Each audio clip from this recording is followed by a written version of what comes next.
This is Melina Lee Williams-Haas. I deeply appreciate you listening and taking the time to hang out. I'll be addressing issues of life, the universe, and everything that often are bogged down and mired in shame and grief, and talk about how they can be repackaged to be useful and gorgeous and fucking awesome for you.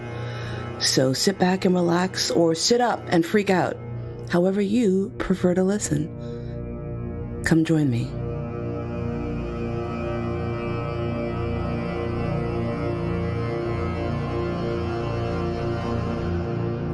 Back in the mid-90s, I first came out into the real-time kink, leather, and BDSM communities.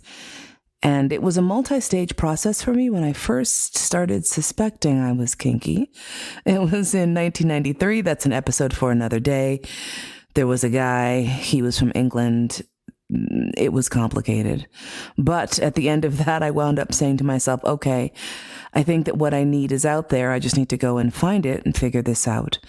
So thankfully, I was hanging out with a bunch of rocket scientists, literally, who were the folks who had pretty much invented email and the internet. And I was able to get online at a very early stage of the development of the internet. And at that point, it went from nerds using the internet and email to communicate about work to nerds using the internet and email to communicate about sex. And so what you had were these online forums, these discussion groups.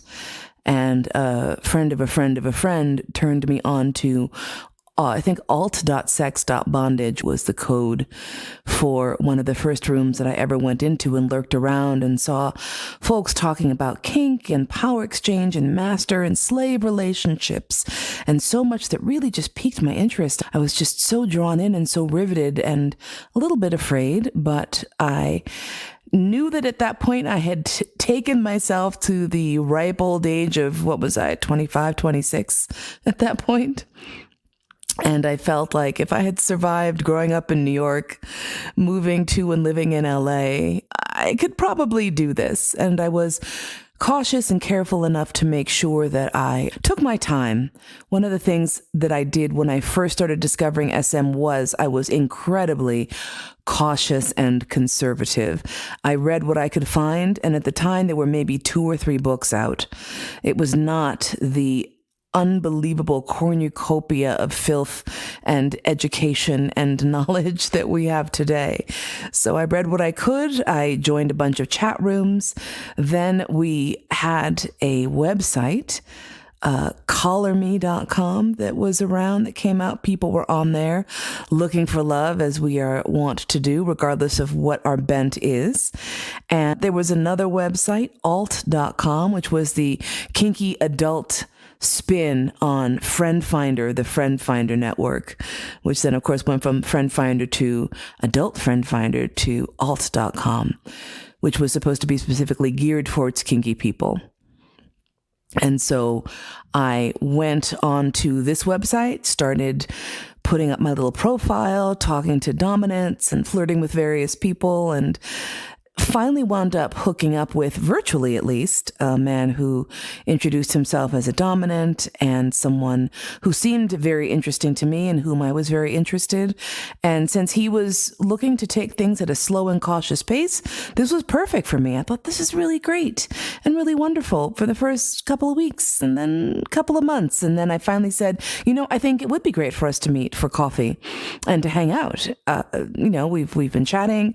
I think an in-person public place meetup would be great. And then there started coming the excuses. And then my spidey sense started tingling. And of course it wound up that this person was married and fooling around on the side, which for me was okay because I was done with this motherfucker anyway. I'll tell you that right now, because I had finally tapped into and had worked up the courage to do kink meetings real time. There are what we call munches in the leather community, and a munch is an event that takes place at a non-kink or sex-related venue.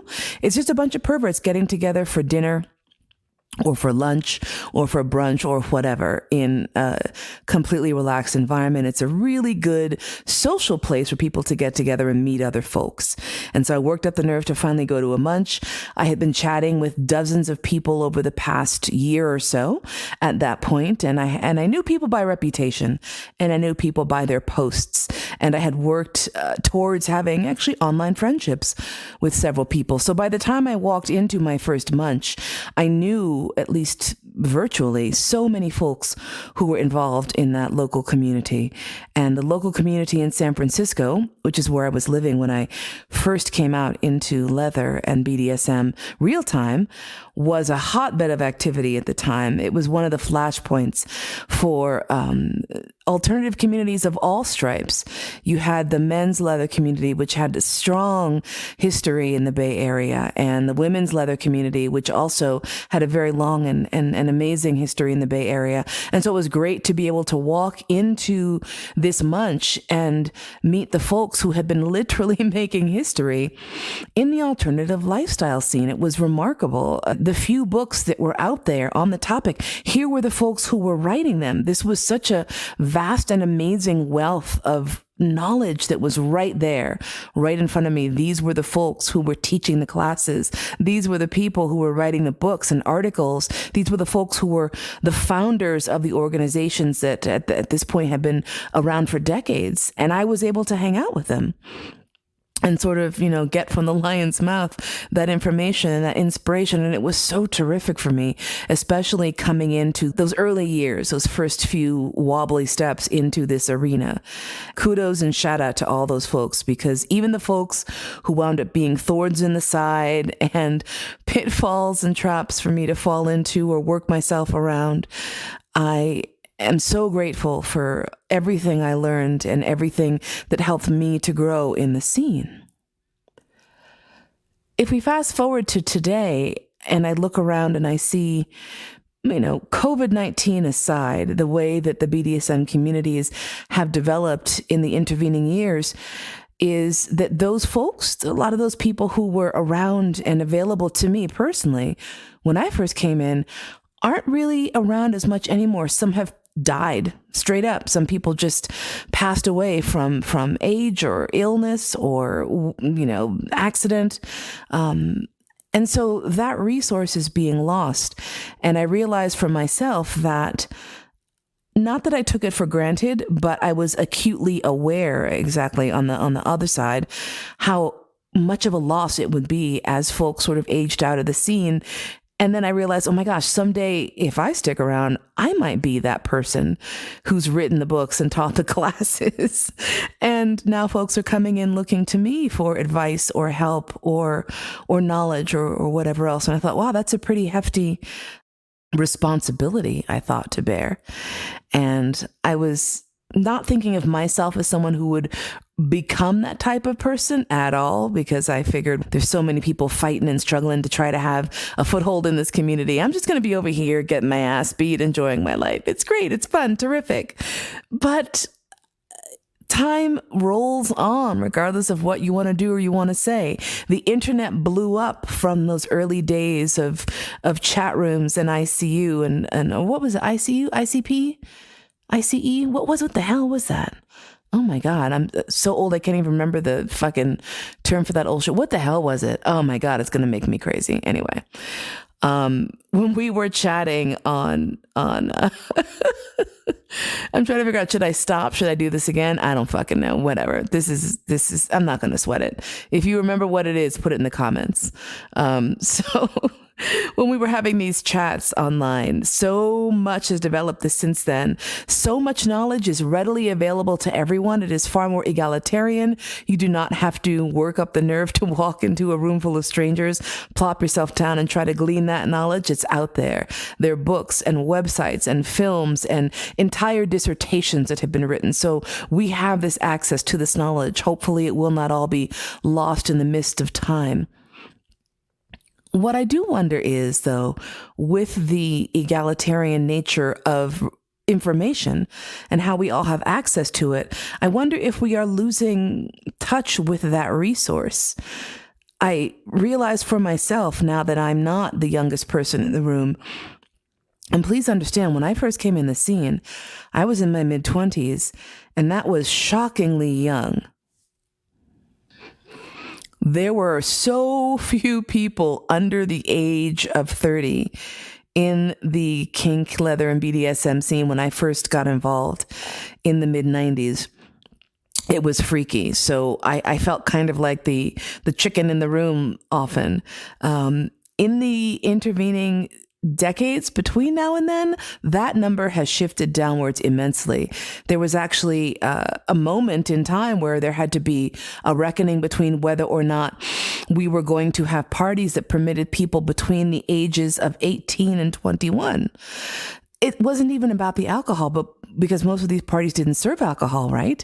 But there was the issue of, sure, 18 is the age of majority, and that shouldn't be a problem. But the cutoff point was 21 because that sort of 18, 19, 20-year-old vibe, as people were sort of coming into their own sexually, was creeping out some older folks. They were like, you know what? I have a college-age kid. I'm feeling a little weird about being at a sex party with someone that age. And what started happening was the younger folks in those demographics were saying, you know what? Your discomfort is not our problem. We have a right to be here. This is our space as well.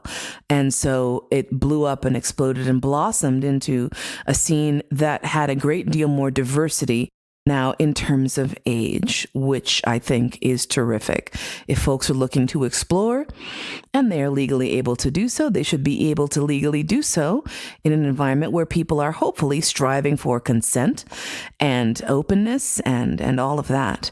But then you start to get these interesting situations where I wonder if the broader ageism of default society, the default world, is hampering us in our growth as a community. The fact that youth and beauty is always held up as the ideal, and perhaps old age and treachery is sort of just pushed to the side eventually, makes me wonder if we're missing out on how it is to grow older within a sex-positive community. And I came up, as I mentioned, in the community in San Francisco. So I lived there 15 years doing that, moved back to the East Coast. And so I am a New Yorker again and involved as much as I can be in the scene in New York. I've also traveled extensively mostly in Europe, some travels as well in Australia, exploring the communities as they are all over the world. And a trend that I'm seeing that I find fascinating is that older folks oftentimes will sort of just bow out and kind of go into a lower key mode, standby mode maybe, as they're getting older. And why is that? We'll be right back after a little breather and stretcher. One of the things I'll say I've noticed the difference is that on the West Coast, I feel that a lot of the communities, a lot of the organizations, a lot of the spaces are maintained and held by people who've been around for a long time.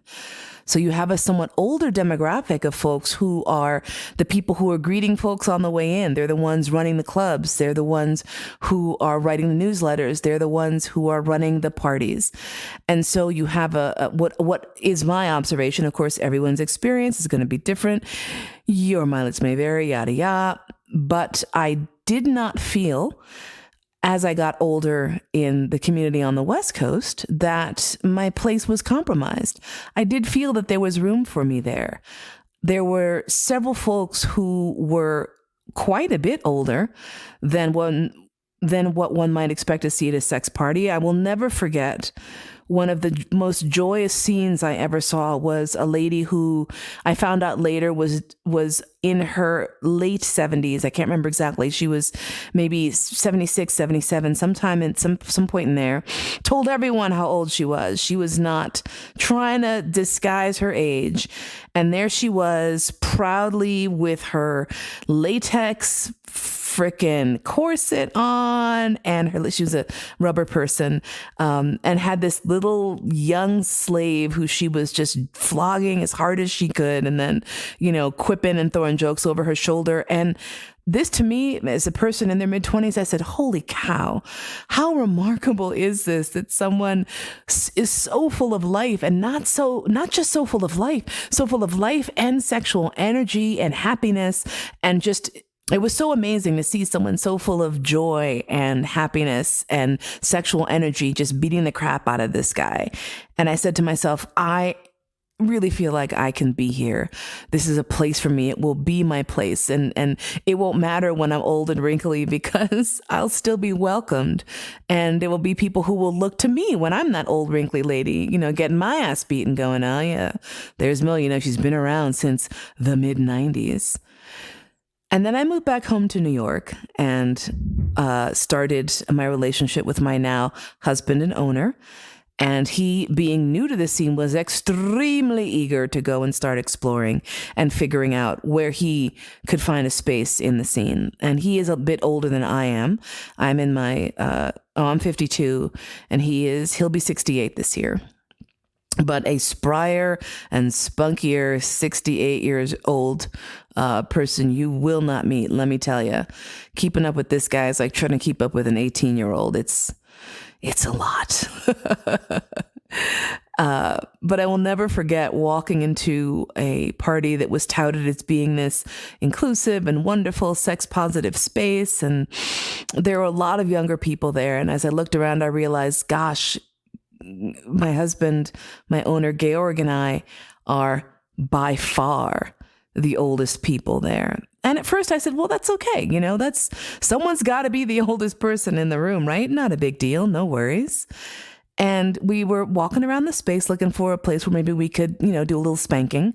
Nothing super serious. We were just sort of settling into the party vibe and trying to see what we were going to do, where we were going to hang out.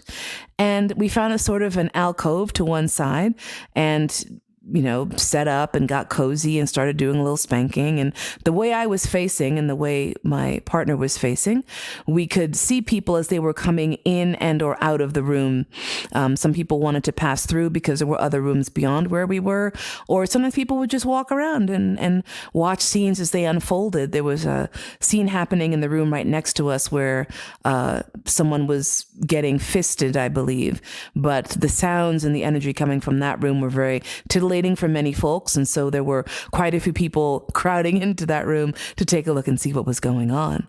And then some of those people would turn to continue exploring and see what was going on in our room. And the first couple of people who walked in turned and walked back out immediately. And I thought, okay, well, if they don't want to watch, that's entirely their prerogative. And then another couple walked in the room and immediately flinched, like just stopped in their tracks and practically ran out, just backed out of the room immediately. And I thought, well, that's odd. Okay, fine, but whatever. But the pattern continued, and repeatedly folks who came into the room ostensibly looking for something sexy to watch, averted their eyes and left the room. And so we wound up being alone in this room for the entire duration of our scene. And then as we tried to sort of mingle later in the party, no reciprocity, no eye contact, nothing. And I began to realize, I knew it at first, but when you're trying to enjoy your sexy time and the last thing you want is to have it hijacked by some kid who's terrified of seeing a fat middle-aged lady getting her ass beaten in front of them. Yeah, it was a little jarring, a little unsettling. When we got home, I said to my partner, I said, this was so uncomfortable. I don't think I ever want to do that again. But being the eternal optimist and being someone who himself enjoys being around other people's sexual energy, we tried again. And in probably, I think, 5 or 6 different parties, a couple more at the same venue and a couple at other venues, it was very, truly, deeply disheartening to see how few older people were there. You know, if you were in your 40s, you were sort of at the end of the demographic. And if you were in your 50s or 60s, God forbid, people were wondering how the hell you were still alive, I guess, and B, why the fuck you were even there. It was so disappointing and in a way really humiliating. And I started to feel really self-conscious, which is not a thing I ever thought I would experience after going through years of trying to normalize sex and normalize myself and wave the flag of body positivity and say all people at all sizes are not only welcome, but entitled to feel sexy and loved and wonderful in their bodies. It's critical to emotional health, right? And so here are these parties where you walk in trying to be who you are and are just faced with people who just don't want to see you there.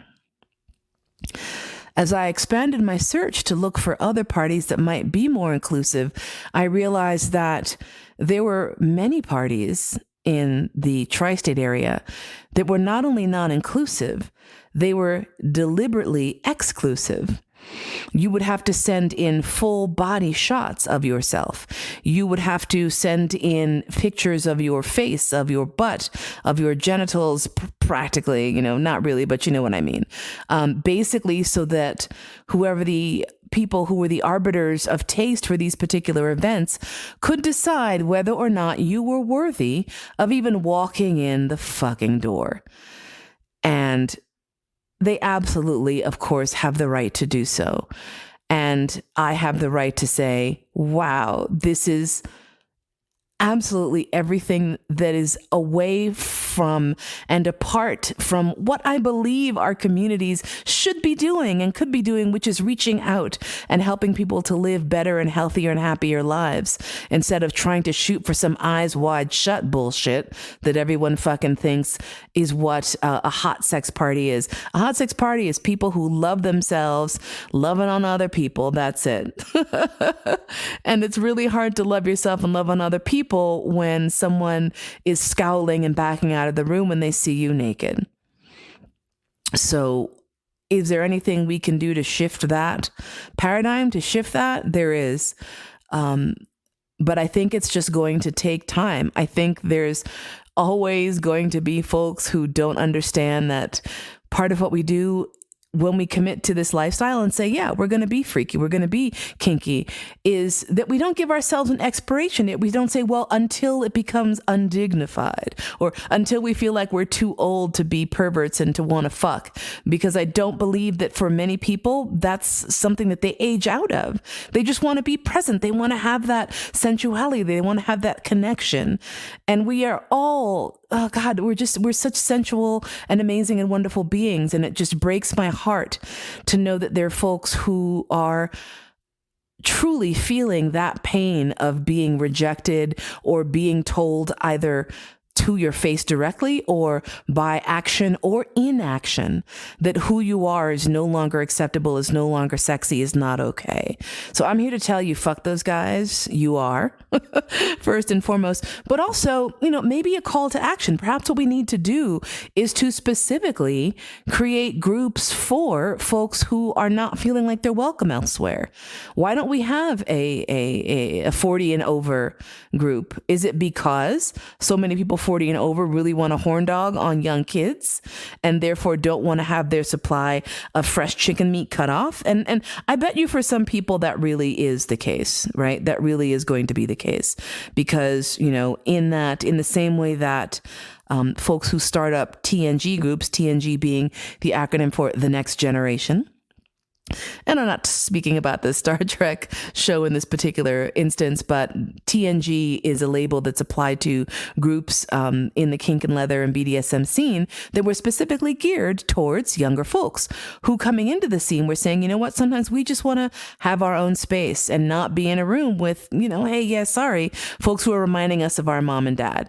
So I get it. There's a need for those spaces. And so in the same way that TNG folks have their space, perhaps we could have an old fart space where we can all go and bitch about our arthritic knees while we're being tied up and make sure that we have at least one nurse on call in case someone needs a little bit of help getting out of a particularly sticky rope bonded situation. But part of the issue that we face when we segregate is that we put ourselves into these silos and we don't necessarily have access to the new ideas coming in from younger folks or the knowledge and the history that old folks are carrying and bringing in. Both things are so important. All of that's important. We also have to realize that there are people who are coming into the scene who are new, but are also old. There are folks who don't discover it. My husband didn't even come into this, into his reality, into his fullness until he was 60. And so how tragic is it for someone who has that emotional, youthful energy to be siloed away as a dirty old man because of a chronological issue? There has to be a way for us to reach across the aisle, so to speak, and look at the West Coast, I think East Coast maybe, and see how the institutions that are in place that are supported by folks who have been around for a while are so vital and so wonderful and so fantastic and so valuable. You know, when folks ask me about how the scene was back in the 90s, and I think about myself asking those folks how the scene was back in the 70s when I came in, those are stories that we really shouldn't lose. That continuity, that flow is vital to any community that calls itself a community, that wants to think of itself as a community, actually maintaining those lineages, right? It's a lineage. It's me learning from someone else. It's me getting a story from folks who've been around and then passing that on to someone else. And we can't pass those things on if we're going to recoil and be disgusted and be horrified by other people's sexuality because of their chronological age. So perhaps the answer is to just take a deep breath and step outside of our comfort zones and make sure when we are in these spaces that we are reaching out to the folks who maybe are a great deal older or a great deal younger than we are. And I mean reach out in a way of friendship, not reach out and try to get into their panties, because there's enough of that happening, Lord knows. And some of that is part of the reason why some folks don't necessarily feel that safe.